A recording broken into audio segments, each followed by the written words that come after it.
Hey everyone, Jim Coventry from RotoWire here, and yes, week one, we are finally here. I know Thursday we had the game, but this is game day Sunday, and we already have a question here that was queued up and ready to go. It was Ibra Numba 9 asking Dante Jackson or Laviska Shenault. Well, first of all, in this game, it's possible that it stays close or Jacksonville's winning. Urban Meyer's philosophy is to run the football. And if he has a lead, he'll do that. So the passing attempts could be lower than expected. And with three receivers on that team, hard to say any one of them are going to get significant targets. Therefore, Dante Jackson in a game where Pittsburgh's going to likely have to score, I think that's where we're beginning to look at the point where Dante Jackson, who sees double-digit targets in most of the games he plays, I think he has the higher floor easily, and they both have similar ceilings here. So I think that's the way we're going to look right now.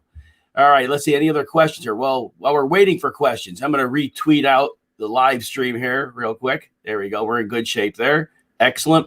All right, just type those questions in as you have them. Now, Saquon Barkley supposedly is not going to be a full go today. Adam Schefter talked about it earlier. There were other reports that came out as well, and I will kind of relay this to you. Ian Rappaport of NFL Network. Barkley will be eased in and used sparingly. Now, we've heard this before. Last year with Christian McCaffrey in the game against the Chiefs, and then he goes absolutely ballistic. You have to have a really, really good option to sit Saquon despite those reports because we really don't know what that means. All right, let's see here. We got Super Goulash, half PPR, pick 2, Jerry Jeudy, Damian Harris, Devontae Smith, and Marquez Callaway. Now, first with Callaway, I don't know if the Packers are going to go against their normal principles of last year when they kept Jair Alexander on one side of the field. They could choose to move him here, and if they do, that would be a problematic matchup. But we don't know exactly what they're going to do. Now, what we'll say is this. The Saints are down 3 corners. I should say 3. Marshawn Lattimore came up with a knee injury Friday, was a late addition to the injury report. So we're concerned about him. Backing up, Jeudy should be a safe target floor player, should give you plenty of volume there. Now, Damian Harris, Patriots are running in a very heavy personnel package, 2 tight end packages. They're probably going to have some motion, and he should be fairly successful here. I don't know how high scoring that how high scoring that game is. I'm a little concerned about Devontae Smith because we don't know what we're going to get out of him yet. He missed time early in camp developmentally. Jalen Hurts may not be the most accurate passer. So I want to see Devontae Smith in a game. If I have other options, I want to take the chance. Now, that said, Atlanta game could shoot out. So maybe Devontae Smith has some upside. But because we haven't seen him yet, we're really going on a leap of faith here. But if you do think in your matchup that you're an underdog, then I think you consider him. And I think Callaway's an upside guy too. For floor, though, the floor solid safe plays would be Jerry Jeudy and Damian Harris. Those would be your safe plays. Again, shooting for the stars, Smith and Callaway. But again, Callaway's matchup is not pristine this week, not knowing, again, how much you'll see Jair Alexander. Payam, we have Brandon Cooks, Corey Davis, Chase Claypool. So first of all, the Chase Claypool one, I'm very concerned about Ben Roethlisberger's downfield arm right now. And we know Buffalo sells out to stop the pass. And so I'm a little concerned about his matchup here because Buffalo doesn't care about the run. They really sell out that way for the pass. So I'm concerned with him there.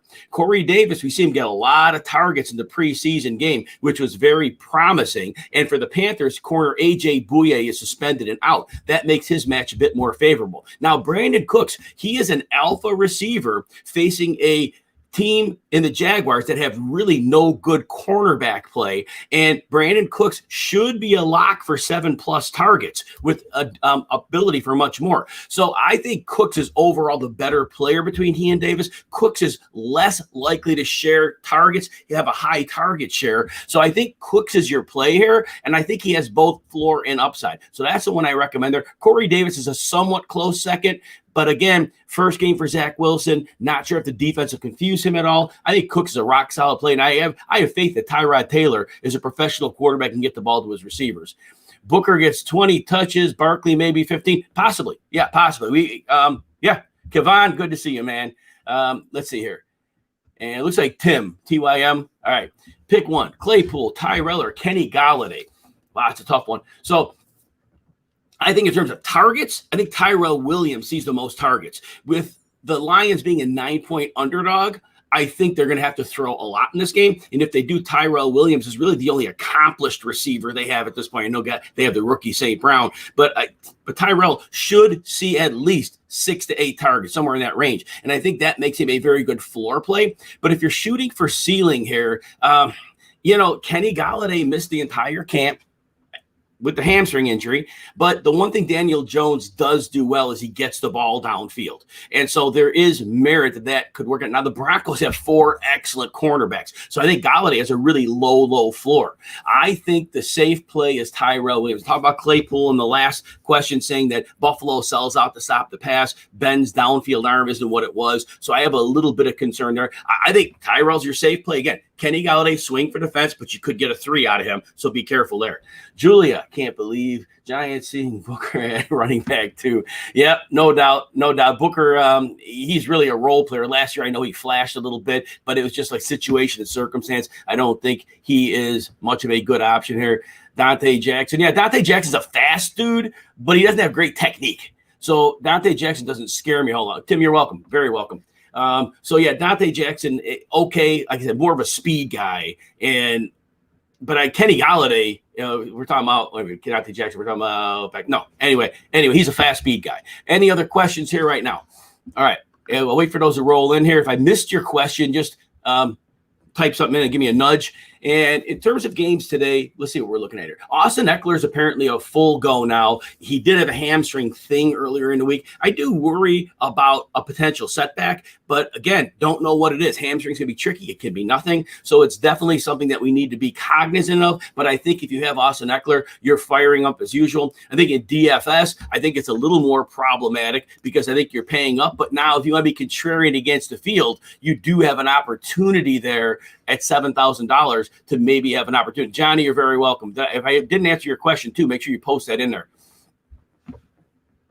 Johnny, Jimmy G, and Sam Darnold. Oh, and we got more. Trevor Lawrence. All right. So, this is going to be funny, but Sam Darnold probably has a pretty good floor here.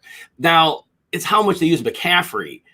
But McCaffrey as a receiver is going to help Darnold. They have a huge mismatch with their receivers against the Jets defensive backs. So Darnold has an opportunity here. And the game should be somewhat close. Now, Trevor Lawrence, he has a beautiful matchup. But Urban Meyer, I said this earlier, he wants to run the ball. And this may be one of the only games all year that he's not trailing big, and he might be able to do that. And with Robinson, and I know Carlos Hyde is washed, but he loves Carlos Hyde too. And if they're running the ball successfully, Trevor Lawrence might throw the ball 25 times in this game. Now, he still could pan out there.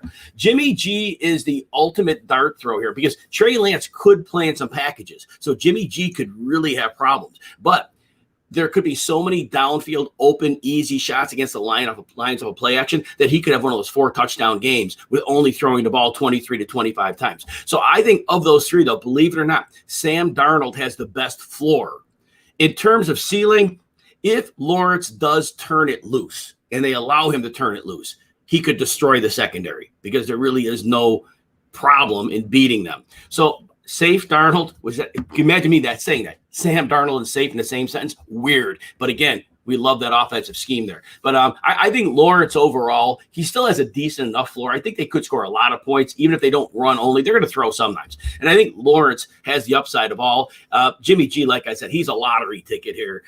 He could do nothing. They could just run all day and be fine. So I would probably put Jimmy G third on this one. Again, Lawrence for upside. Darnold, I think, has a better floor because he's going to throw. All right. Claypool, Elijah Moore, Tyson Williams in the flex. This is the one week that I think Tyson Williams is going to get close to 20 touches because they bring in Latavius Murray. Doesn't know the game plan. I'm sure they haven't gotten him completely up to speed yet. I'm also concerned the Saints let him go. I wonder if Murray lost something. But anyway, for this 1 week, I think Tyson Williams is in trenches at number 1. The timeshare, I think, starts next week. And so I think this is a beautiful week to play him. The Raiders aren't stopping anybody. The Ravens still have a great offensive line. not great, but they're not as beautiful as they were. They're still well above average. Tyson Williams is a big game here. Claypool, like I said, against Buffalo, who definitely sells up to stop the pass, bends downfield arm, no bueno, and not so good anymore. Elijah Moore is interesting, but we're banking on a guy we haven't seen and a quarterback we haven't seen, and there's variables there, and I can't quantify how they're going to come out. But Tyson Williams, I think, is your best player. And I think it's pretty easy on that one. Yes, Claypool or Moore could go off, but Williams could go off. But I think his floor is going to be really, really solid in a game they're going to run a lot. Any other questions here right now? Let's make some other observations while I'm waiting for questions to come in here. All right, so Washington football team, Curtis Samuel, as you know, is on the IR. Diami Brown could get some player, but I think at the end of the day, Terry McLaurin is going to see double-digit targets here. So if you're betting, the prop on McLaurin's yardage is over 71.5, and Ryan Fitzpatrick loves some downfield throwing here to the 4.3 speedster, who's also an accomplished route runner, an elite receiver. I like him there. In that same game, if you're betting under 46.5 rushing yards on Austin Eckler, I think he gets it done in the passing game, but the Washington front is very stout. I don't think Eckler is going to get a lot of carries inside the tackles, especially if that hamstring is anything. But I love that bet there. And same game if you're betting, Antonio Gibson over 62.5 yards. Honestly, the Washington line is a little above average. Antonio Gibson's a special talent. I don't think the fantasy community is fully caught up on him. I don't think Vegas is caught up on him. So I like those three props if you're betting. I'll give you more of those later. Got another question from Johnny. Should I drop Justin Fields for Jameis Winston? I say no, because you probably have another good solid QB1 that you're using. You're not going to need to sub out that quarterback until the bye week. I think Justin Fields will be firmly in. And anytime you have a running quarterbacks give you a huge advantage in fantasy football. I would be stunned if Justin Fields wasn't a top 12 quarterback once he gets in because of that rushing floor. Runs for 40 yards. That does wonders for your fantasy team there. John, all right, let's see. We got John Rube right here. Standard League. Terry McLaurin or Jerry Jeudy. You know, at the end of the day, especially with Curtis Samuel out, Terry McLaurin is an absolute alpha. He is an elite receiver who's had bad quarterback play for 2 years. Ryan Fitzpatrick is a fantastic match for McLaurin. I think McLaurin is going to see a lot of targets today. I don't think any defense can slow him down. I think he's an elite superstar. Jerry Jeudy's an excellent player, but he has competition for targets of Cortland Sutton, Noah Fant. But I think that's a low-scoring game. And so I do think that the Broncos are going to run the ball a lot. And Terry McLaurin, I believe, is your play there. And I put him like an 80% to 20% on that one. And Marty's here. All right, Marty. Full PPR. Damian Harris or Darrell Henderson. And good luck to you, Marty, as well. All right, so Damian Harris, he's not going to catch a lot of passes. That's this kind of not his deal. But he should be a lock for about 70 yards on the ground with a good chance to score a touchdown. Now, Darrell Henderson, the Bears are a good rush defense. However, with the way the lineup on offense is going to be for the Rams with Matthew Stafford, the Bears are probably going to have to put an extra defensive back in a lot of time. And that's it to give Henderson a lot of extra room to run. Danny Trevathan is out for the Bears as well. That's a big hit to their run defense. So that's big. And Eddie Goldman, the defensive tackle's out. So they just listened. He was doubtful yesterday. He's out now.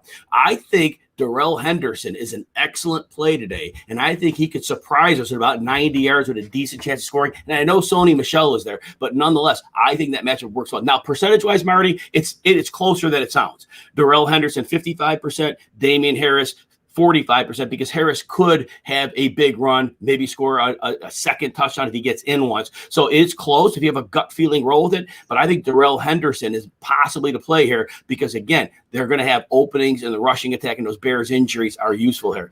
Derrick Henry or Najee Harris, you know, it's not as funny as it sounds, right? Najee Harris is playing Buffalo, and Buffalo has no inclination to stop the run. They're an analytically driven team. They don't want to get beaten by the pass. They sell out to stop the pass. Therefore, the openings in the middle of the field are vast. Now, Steelers can't run block to save their lives, but this might be the week they don't have to.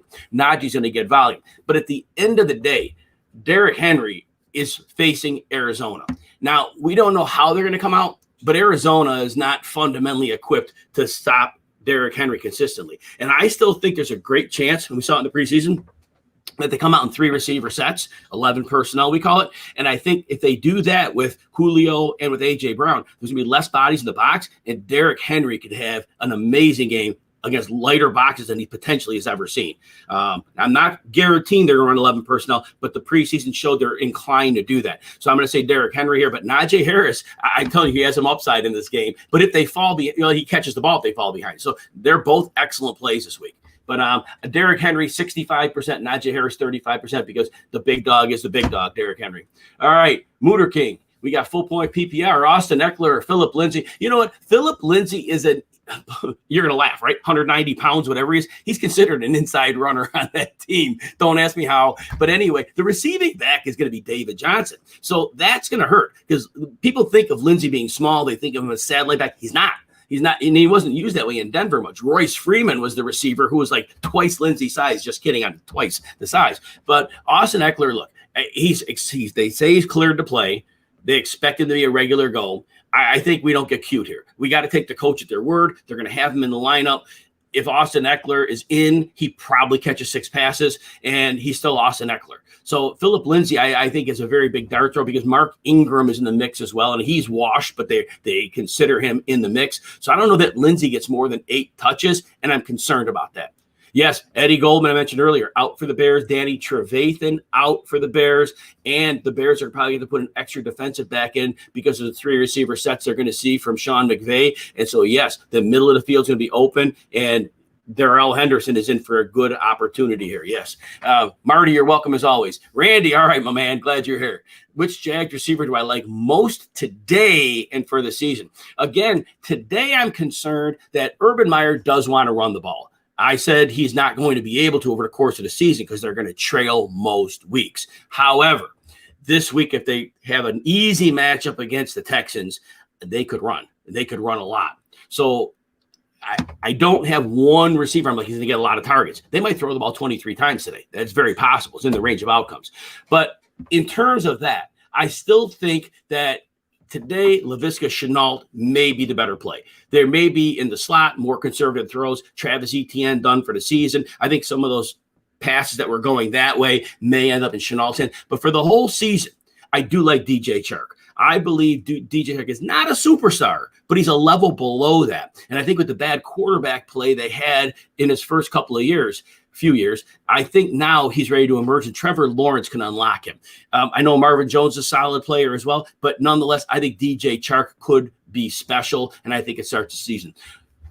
Cortland Sutton or T. Higgins. T. Higgins, in my mind, is a superstar. In the last 6 games last year with the Bengals, T. Higgins was functioning as a wide receiver 1. First couple games, he was slow, and then they had all the bad quarterback play. But you realize in week 12 to 17, when they had the bad quarterbacks and Burrow was out, Higgins was the wide receiver 30. That's actually impressive because the quarterbacks are awful. I know they bring in Jamar Chase. I get that. But T. Higgins has the chemistry with Burrow. He is a superstar, and there's nothing scary about this matchup. So Cortland Sutton, look, love Cortland Sutton. I am concerned that Teddy Bridgewater is going to get real enamored with the underneath routes that are going to be open with Jerry Jeudy, Noah Fant. I don't think Sutton gets the high target share. Sutton's a star, a great player. But I like Higgins in this matchup this week. I want to see Teddy be able to hit Sutton downfield to take advantage of that outstanding skill set he has. Higgins, I'm going to say 65%, Sutton 35% chance. That's the way I look at that. Come on. So James Robinson should see a lot of volumes about volume against the Texans. Get a little too excited here. Sorry, guys. And I'm tired still. Anyway, here's the thing. I don't trust Urban Meyer. Urban Meyer has Carlos Hyde on the team. That was one of his college players years ago. Carlos Hyde is not a good player, but he can run between the tackles. And I wonder if Urban Meyer would do something stupid, like Carlos Hyde, give him 35% of the snaps. That very much concerns me. So if Urban Meyer is sane, yes, Robinson gets a lot of volume. And I think he has a fantastic ceiling in this game. But I don't trust Urban Meyer. You're still starting Robinson in your standard leagues. You're putting him in that lineup. The worst you're going to get is RB2 numbers. He could have an outstanding week. But I don't trust Urban Meyer until I see what he's going to do. That's the answer. But Robinson we saw last year, dude can totally play. Johnny Football, Kyle Pitts or George Kittle. Okay, so we don't know how Pitts is going to translate. I know for full season, I get it. I get he's an athletic marvel, but he was a tight end playing against boys in college. I get it, and he may be an elite superstar at the NFL level. I think it's going to take him time. I think the speed of the game is going to be different for him. I think the physicality is going to be different. It's going to be a little bit of a learning curve for him. Now, I know they're going to probably put him in as a slot receiver. I get that. I think it takes a little bit of time. And also, he's their second best option. Russell Gage scares nobody. So defenses will probably come out and game plan for Kyle Pitts. George Kittle, now, we know there are times that the 49ers can run, and they don't give him a lot of targets. But he's still George Kittle. George Kittle could get 4 targets, and one of those could go to the house. Kyle Shanahan schemes him open off that play action in the half rolls where he's just running wide open downfield. I'm still saying George Kittle here. I'm saying it's 65 to 35%. There is a world where Pitts does well. I still stand by the rookie tight ends. There's a reason why a lot of them take a while to acclimate, and I know Pitts is different, but go with Kittle here. Stafford or Cousins. So at the end of the day, Mike Zimmer wants to run the ball. And against Cincinnati, there's a decent chance that the game is close the whole way, or they even play with a lead. And if Zimmer gets it his way, Cousins is only throwing the ball 20 to 25 times. That's what he wants. That's his ideal world. Now, Cousins could still do well because we look at this game, and I got my injury report here. I get, Trey Waynes, the cornerback for the Bengals, is out, and that's really good. And Irv Smith is out as well. So Cousins will be able to focus on Justin Jefferson and Adam Thielen. However, Matthew Stafford is facing a Bears defense that they got rid of Kyle Fuller in the offseason. Jalen Johnson's a good cornerback, second-year player. But other than that, the Bears are trash in the secondary. And the Bears have not schemed up a good pass rush. I think Matthew Stafford is in for a big game here. So Stafford has the floor and the ceiling. Kirk Cousins has the low floor because if they're running well, that'll be the problem. So Stafford, I think you go all day long on it. If Stafford comes down the road with a really bad matchup, I would sit him. But I think it'll be Stafford every week unless there's a good reason to bench Stafford. Julia, give me some Henderson. Yeah, Henderson's in a good spot. I like it. Motor King, Keenan Allen or Brandon Ayuk. You know, the fact that Austin Eckler is supposed to be ready to play, I still wonder how much they're going to push Eckler. And if the less they push him in the passing game, those targets that are those short area ones, those could go to Keenan Allen. This could be a week where Keenan Allen sees 12 to 15 targets. And to me, that gives you an amazing floor with some ceiling. Now, Brandon Ayuk, 49ers are 9-point favorites. And Shanahan wants to run the ball. And that may be exactly what they do here. And that concerns me that there may not be a lot of targets for Ayuk because you got Kittle, you got Debo, you got Ayuk. Ayuk, I believe, is their alpha receiver, but I still think George Kittle is being at tight end. He's their top receiver. And so I think target-wise, Ayuk gets me a little nervous. I think Keenan Allen is the play here because I think he's going to see a lot of targets here. And also, they're playing a Washington football team that has a lot of pressure with a 4-man rush. And so getting the ball out quickly is important. Keenan Allen in the middle of the field is a great one. Randy needs to drop someone for a kicker. So here's my thing. These direct backups, I've shied away from rostering them because you're killing a roster spot in the hopes that, not hopes, but expectation that somebody's going to get hurt at some point. At some point, you're just burning a roster spot. If the player gets hurt, then fine. Then I guess it could work out. But basically, I would be rather off taking a player that's going to get touches every week with the potential for something breaking. Let's say now I don't like Alexander Madison. Now, so let's say you've got Christian McCaffrey. But then you have and I know he's already drafted, I get it. Then you have somebody like Madison. Well, now if Cook gets hurt, you got 2 viable running backs potentially. But with the Hubbard, Christian McCaffrey, you're always going to have one. So again, I think Hubbard is probably going to see the majority of the work if McCaffrey goes down. And if you're inclined to go with that direct backup, that would be the play to have. But I just am not advocating burning a roster spot on a direct backup. I think that was something that was really big, even through last year. But I think over the years we see it's not the most efficient way to run the roster, Randy. All right, Ghost Hunter. Keenan Allen, him and Herbert have chemistry, and it's yeah, absolutely. Ayuk injury prone, but he's not injured week 1. He was hurt last week though, but he's not hurt right now. And but no, you're right. Now the underneath routes, that's not Ayuk. Ayuk is their downfield guy. Debo Samuel is the underneath guy. Ayuk, they love him. He's going to be a superstar too. And I'm using that word a lot today, but these names are coming up. Ayuk's a downfield guy. He could be used in any capacity, but they really like him downfield. And Jimmy G's underneath stuff. That's going to be Debo. That's going to be George Kittle, both. Oliver, all right, you got Galladay or Tyson Williams in the flex, non-PPR. Totally go Tyson Williams here, and here's why. So the Ravens, they bring in Latavius Murray. They brought him in late week. Game plan was already put in. They're not even sure probably what he's got going, and I'm wondering that the Saints let him go. Has he lost him? Is he washed? Anyway, I think this is the 1 week where Tyson Williams is going to get close to 20 touches against the Raiders, and I think it's a great week to use him. I think going forward now, other running backs get involved, and he gets that 11 to 13 carries. But this week, I think it's a great matchup. Kenny Galladay, I'm a little bit worried. I mentioned earlier he's like a home run pick and the things will work out, but the Broncos have 4 outstanding corners. They have Vic Fangio's defense, and Daniel Jones might be able to get connected on a downfield pass, but otherwise Daniel Jones is going to struggle in this game badly. I like Tyson Williams about 75% to 25% over Galladay. Galladay missing the entire preseason has something to do with it as well. So Chase Edmonds.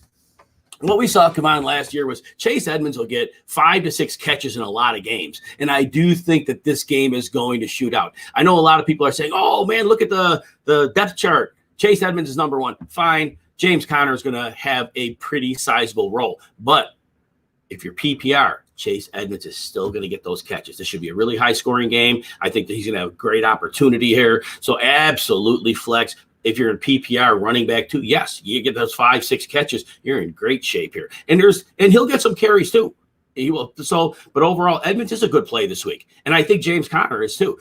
Remember, the Cardinals run a ton of plays. It won't be a shock if they run 73, 75 plays in the shootout. They could run that many plays. And so, yeah, I think there's a lot of viable plays here. Good call. Johnny Football, Zach Moss, Sony Michel, Jalen Waddle, pick 1 in the flex. So right now, the Pittsburgh matchup is difficult.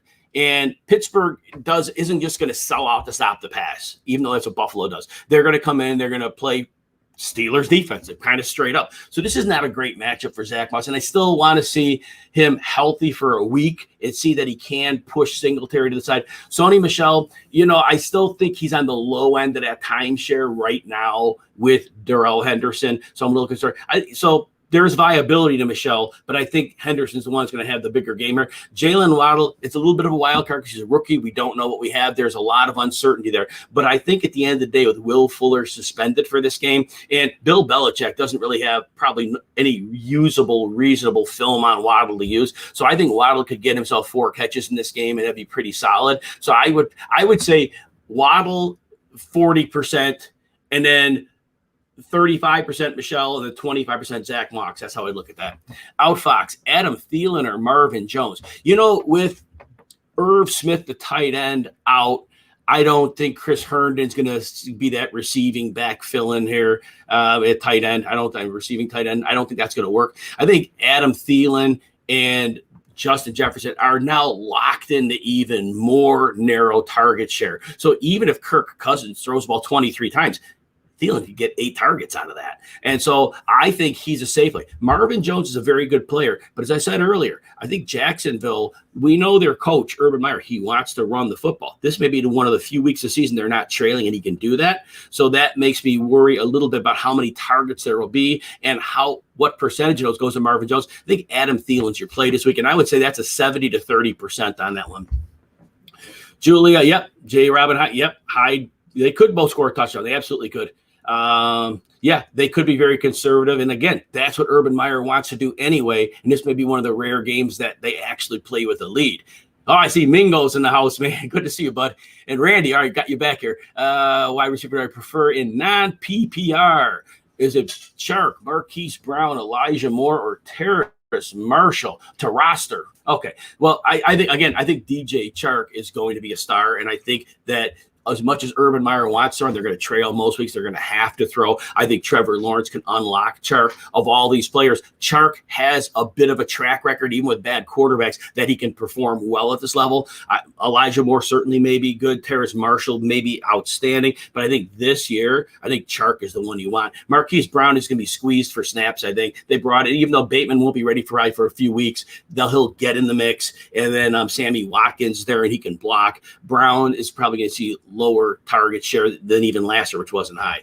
All right, Soldier 2006. Tyson Williams, yeah, absolutely. This week he's in great shape. They bring in Latavius Murray late week, like Thursday or Friday. They brought him, so he's not even up with the game plan. I'm sure they're going to ease him in, give him a few touches. This is the 1 week I think Tyson Williams may see 20 carries against the Raiders, and then I think after this week, Tyson Williams rotates with other backs, sees 11 to 13 touches. So yeah, I think Tyson Williams is a great start this week. Marvin Jones or Cortland Sutton, that's a good question here as well. So both of them are in scenarios where the games could be lower scoring, if not conservative. And so Cortland Sutton, not the greatest match with Teddy Bridgewater, because when he sees Judy open underneath short open and Noah Fant, he's going to love those options. But Marvin Jones is sharing a lot of looks with both DJ Chark and Laviska Shenault. I think for this week, I would bet on the player that's the higher level of superstar. And I didn't say your name. Lex Too Clutch. I like the name. It's a good name. Anyway, I'd go Cortland Sutton there. So, yeah, this one's close, though. I'm going to say 55% Sutton, 45% Jones. But, again, I think overall Sutton, I'm going to bet on the talent here that Sutton's a more established, higher-level player, and I'll go with that right now. Mingo, you got Tyson or Chark at PPR in the flex. Again, my concerns in this week one are that Urban Meyer is going to have a lead or a close game, and that's going to allow him to run the ball a lot. I think most weeks it'd be Chark, but I think in week one, I said it was like a minute ago, that Tyson Williams may get 20 carries against the Raiders this week because they want to run the ball, and then they just signed Latavius too late in the week. I can't see him being a big part of it. Outfox, you're welcome. And so anyway, I think Tyson Williams, and I'm going to say 60% to 40%. Chark has more upside. Tyson Williams is safer, great floor, moderate ceiling.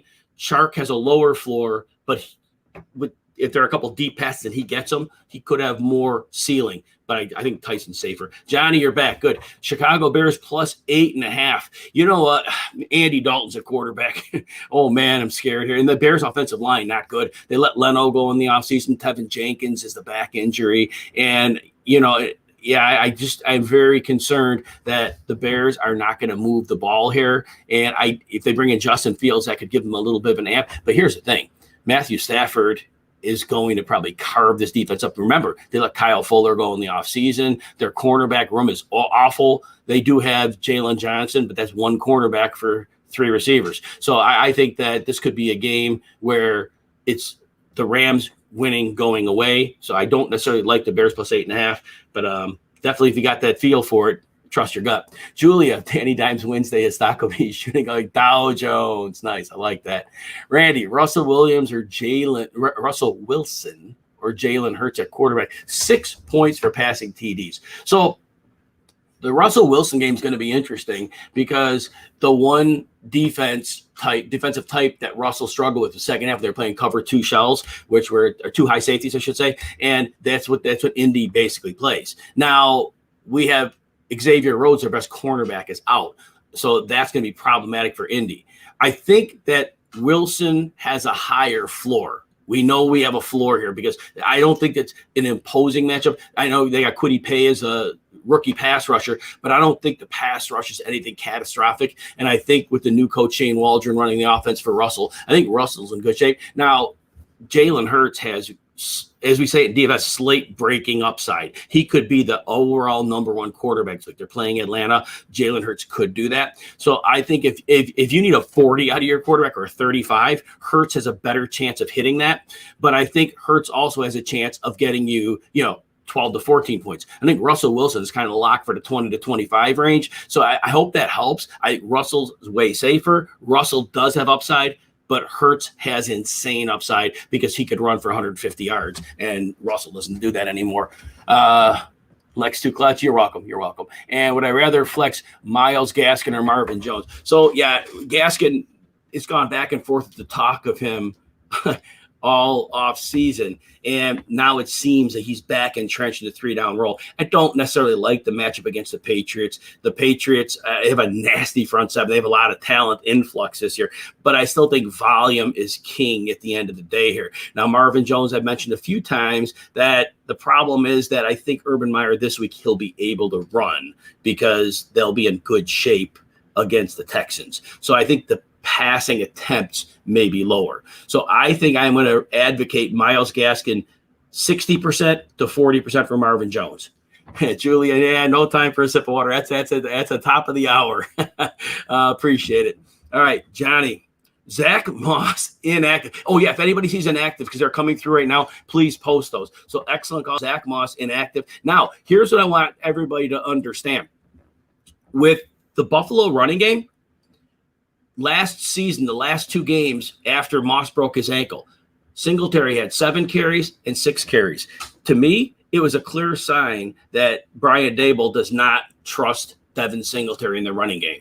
And they will throw even if defenses are looking for it. So don't automatically assume that Devin Singletary now is a lock for a great fantasy play. They gave him 1 carry in the first half of that playoff game against Baltimore with Zach Moss out. So I just want everybody to understand. And Johnny, thank you for giving me that. And again, anybody sees any inactives that are unexpected, please post those.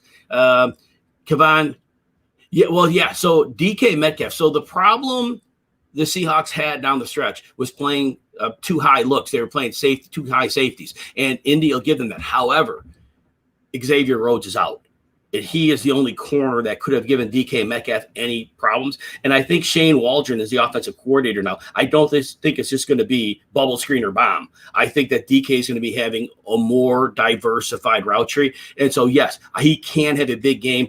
Xavier Rhodes is the type of guy who is physical enough to slow DK a little bit. But I think with him out, I think the cornerbacks are way overmatched here. And when Russell Wilson realizes he has a mismatch, Russell Wilson is one of those quarterbacks who's happy to pound away at that. So I think DK's in for a great game today.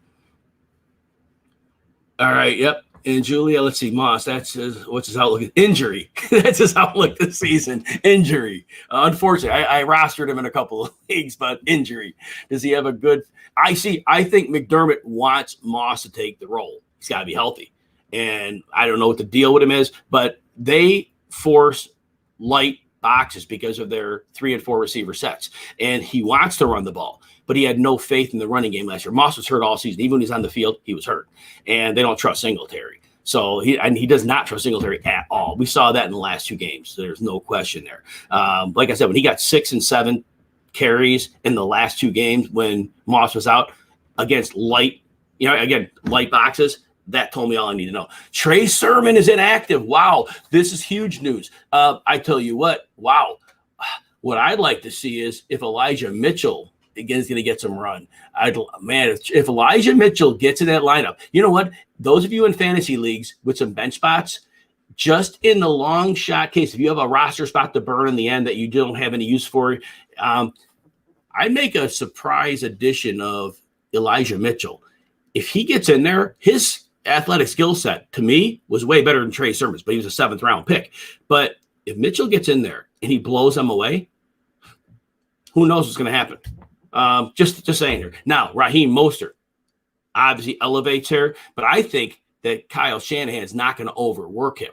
So Mitchell could get some work, but I think Jimmy Garoppolo's value goes up a little bit here because I think they're going to throw the ball a little bit more now because, again, you don't want to get Mostert hurt in a game you're probably going to win. So I think this is a boost for Jimmy G, George Kittle, and the receivers a bit.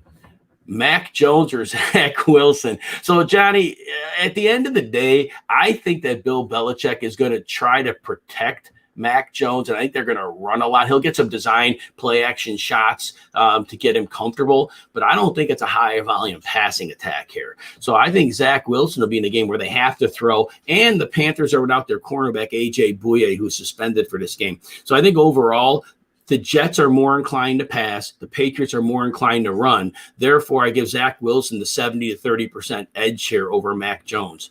Hurricane Dez. Start Damian Harris or Boyd at the flex. if you're in a full PPR league, Tyler Boyd seems to be a guy who's going to get his 5 to 6 targets. They're playing Minnesota. They're going to get a lot of zone looks. There should be openings in the middle of the field.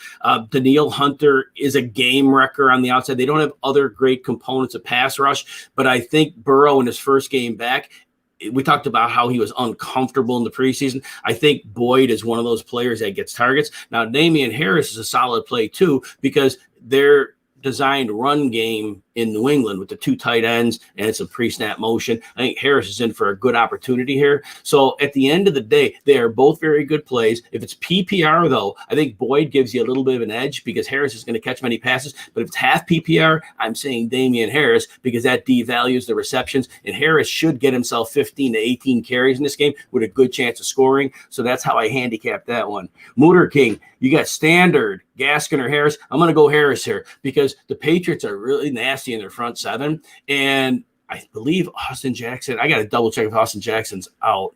No, he was on the COVID list, but he's off. So that helps Miami a little bit. But that said, the front 7 is absolutely nasty for the Patriots. They have an influx of talent, and they got Hightower back from opt-out. So I think this is not a good matchup for Gaskin. If you're a PPR, different ballgame. But you said it's standard. So Damian Harris has a better matchup, a better running scheme. I like that one there.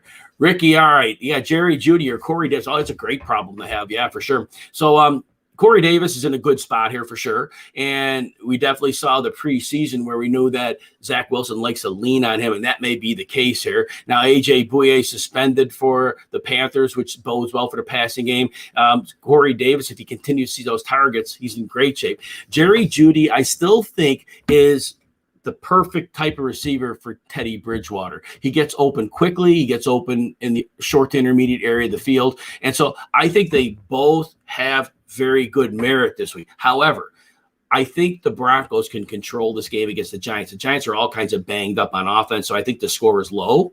So I think the odds of Corey Davis being in a Jets team that's have to throw the ball a lot in a game, they're probably going to have to keep up with the Panthers. The Panthers should be able to score a lot of points. So I'm going to say this week, I'd say Corey Davis 60%, Jerry Jeudy 40%, because, again, I think they're going to throw a lot more, and Davis will probably see more targets. Johnny Profits. Yeah, I had 2 of them I liked. Of course, did I delete them? I had the day games on here. I have all my day games on here. I like 2. I like the under on the Allen Robinson yardage, and I like the over on the Cooper Kupp yardage. I believe Cooper Kupp was in the 65 range, and I think Robinson was close to that.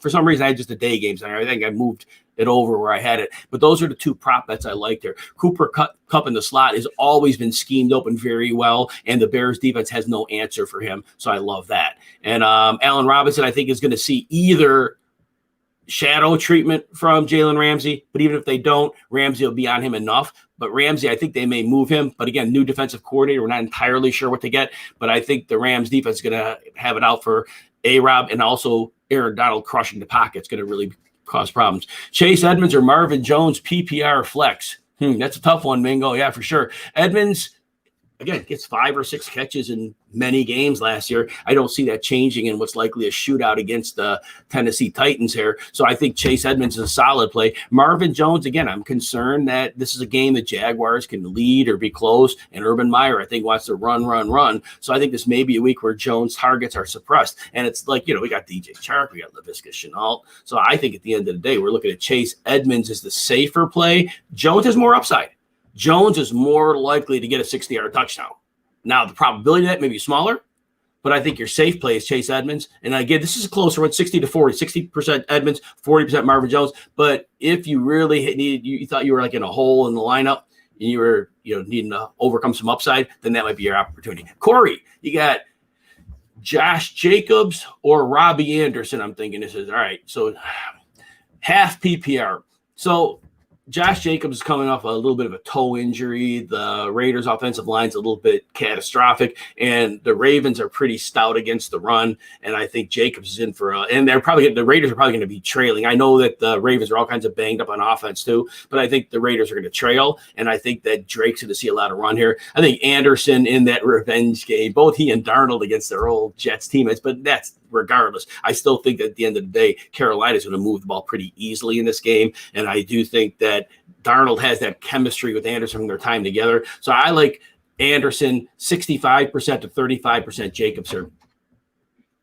Johnny, you know what? Until we find out more about Zach Moss, if it's just a short-term thing, I still think he has a great chance of being the guy there. Elijah Mitchell, I'm really, like I said, it's be like a guy on the end of the bench where, let's say you have a deeper league and you had to drop somebody that you know you're not going to use. Mitchell's that kind of lottery ticket where once he gets on the field, he may never come off, but he may not. We don't even know for sure he's going to get touches. So right now, I just say I'd hold Zach Moss till we find out a little more. If he's in there week 2, week 3, Zach Moss still could be a pretty big deal because remember, Buffalo forces a lot of light boxes. Moss could do really well. All right, Laura and Jim Cooperman. All right, in a PPR, you need a flex and a running back.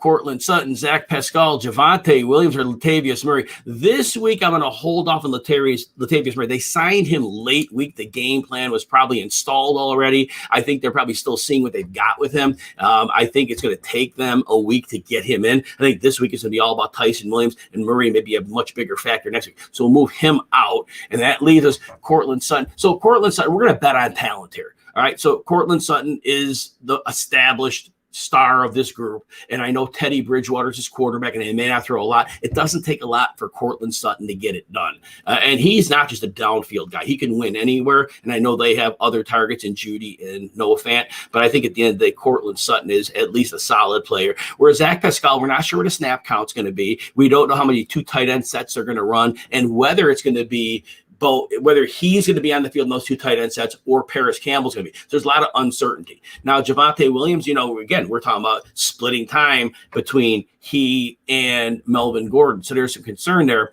But I still think that in the matchup with I believe the Broncos should win against the Giants. The Giants are really beat up offensively. I think Cortland Sutton for sure. And then the last 2 is going to be very close. Javonte Williams, 55%.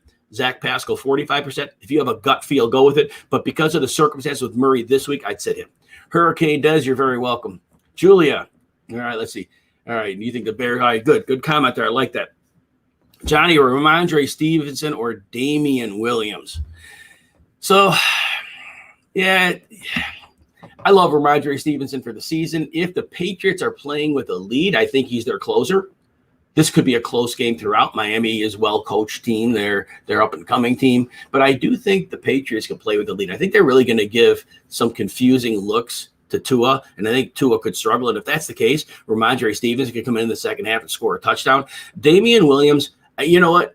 Montgomery, they showed last year he can handle 85% snap share. And I think they're looking to alleviate that. But I'm just not sure how much time Damian Williams is going to get. And I'm not even sure that they're going to have any time even to dump the ball off. Like on the designed pass route from a running back, it could be like an emergency screen and be fine.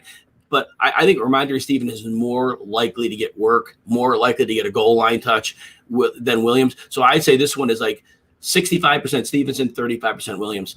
And good, Austin Eckler's active. Thank you, Johnny. Appreciate that. And so good, as we were saying, we kind of use him. He drafted him in the first round or early second. And so you got to roll with Austin Eckler right now. If he's in your line, you have to have a ridiculously stacked roster to go otherwise. Yeah, there you go, Julia. Yeah, kind of a good point there. Yeah. So Montgomery has a good chance of playing some third downs as well. All right. Any other questions here? All right. I can go over some other things for those who are listening. Let's talk about some games here. So first of all, let's see here. Other props and bets. Najee Harris, if you're betting, the prop is only 59.5 yards. Buffalo does not try to stop the run in any way at all. They focus on the pass. Najee Harris is a great bet to beat that.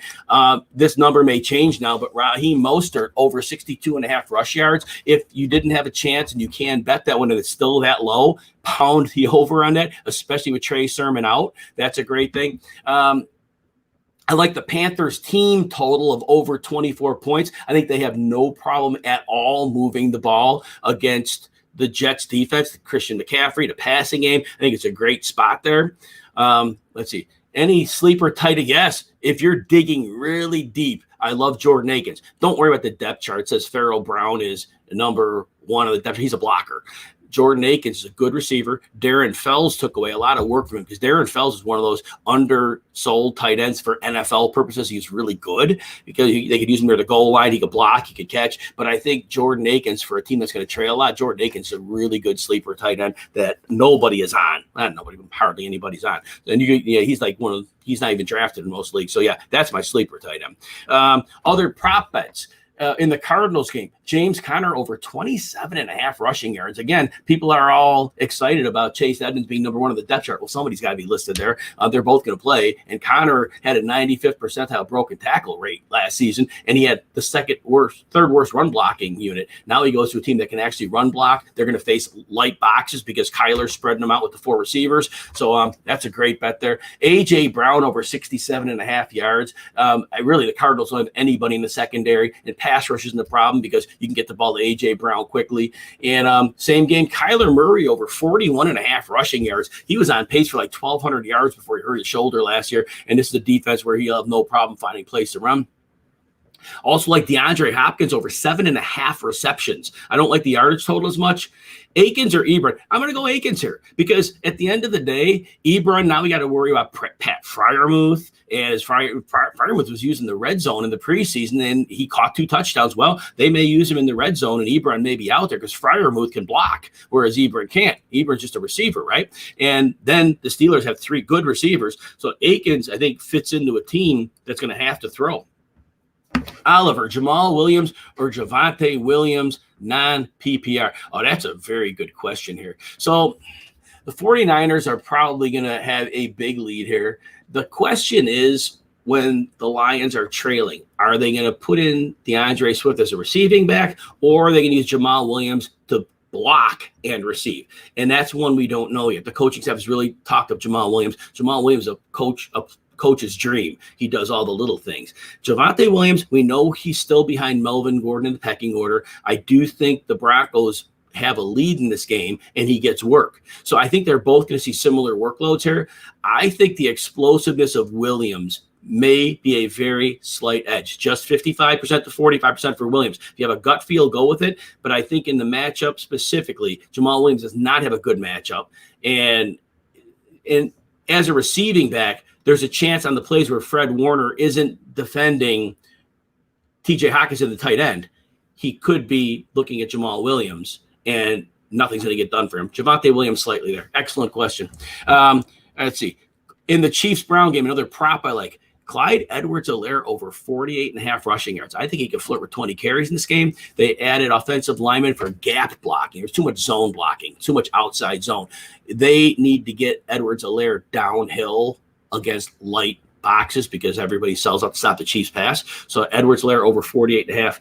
I'm also playing the Dolphins under the 19.5 point team total. I think the Patriots are going to be amazing on defense this year, and I think that's a great opportunity there. I also like the Giants under 19.5 points for their individual team total. As the Broncos, I think the Broncos could flirt to be the best defense in the league this year. They got 4 outstanding corners. I'm not sure if Bradley Chubb, he's questionable, but they got Von Miller back. And again, Vic Fangio coaching that defense, just absolutely incredible. And in the Saints-Packers game, I do like the Packers minus the 3.5 points. I like them more now because Marshawn Lattimore hurt his knee in practice Friday. He was a late add to the injury report. He's questionable, but that means he's not 100%, and maybe he may not even play. I think jumping on that number now. I also like Marquez Callaway over 3.5 receptions. Because even if he gets Jair Alexander, they're going to probably trail in this game. They're going to have to throw. Traquan Smith is out. Marcus Callaway is going to see some action. 4 catches to me in his sleep. All right, Julia, Atlanta, Philly. Yes, whatever the over, well, not over 63. Always say you got to be betting that one up because I think I was at a 48.5 on that one, and I bet the over on it. Who gets the win here? So this is a very tough game to handicap. Philadelphia, their front is very good. They have Darius Slay. They could get pressure on Matt Ryan. Their offensive line's terrible. Philly, on the other hand, their offensive line is healthy this year. They're better. Their front on defense is good. I would lean toward Philly, but I would not. Both of these teams are such wild cards. I am very, very stressed to pick a winner in this particular game. I think that's very tough to do. Now, that said, the Falcons are at home. So I think it's one of those games where I would say when in doubt, take the home team. I would definitely say that. The over and under on this game is 48.5, getting over 63. I think that's a tough one. Let me see. What will be the news headline for both? Oh, man. Hurts is more likely to have 150 rushing yards than 300-yard passing. That one I will say for sure. And I think the headline of this game might be that Kyle Pitts didn't go off. I think that he's still going to have a learning curve in the NFL level.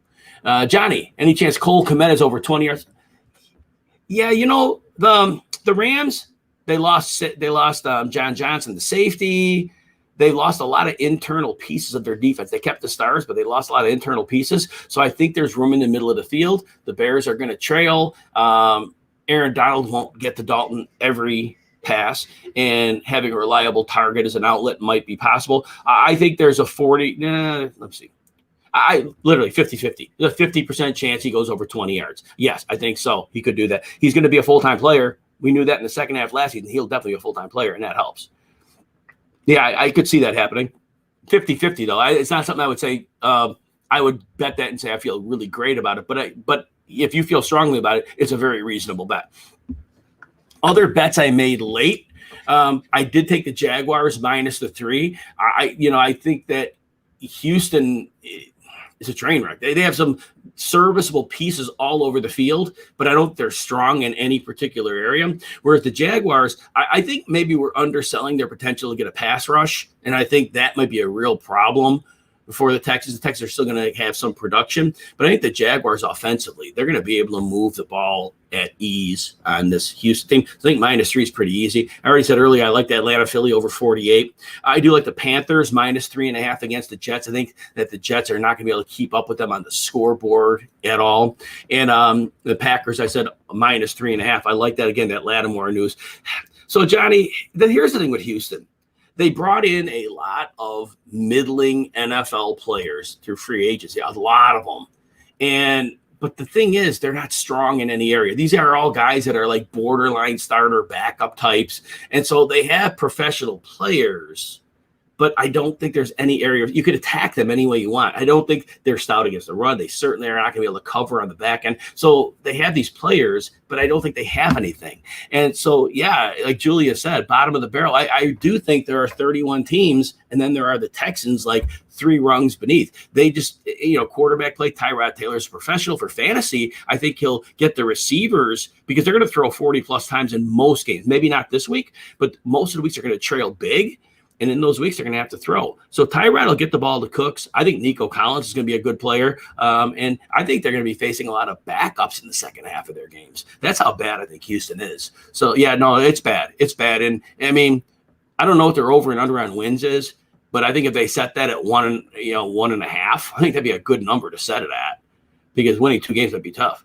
Cooks is a star. Yeah, Cooks is. Yeah, he's the best fantasy player on the team. And you know what? 150 targets could be his floor. And Brandon Cooks, we learned last year end of the season, he can get open anywhere on the field. When they lost Will Fuller to that suspension, Brandon Cooks went off. There was a game against Indy. He got hurt and he left for a quarter of the game and he only had like 57 yards, but he was on his pace to a good game. He was over 100 yards in the last couple of games too. Yeah, Brandon Cooks is legit. And people talk about injuries. He's only missed a couple games in his whole career. And he's barely missed time. Maybe his first year he missed time, but after that, he's only missed like 1 or 2 games. It's like he does.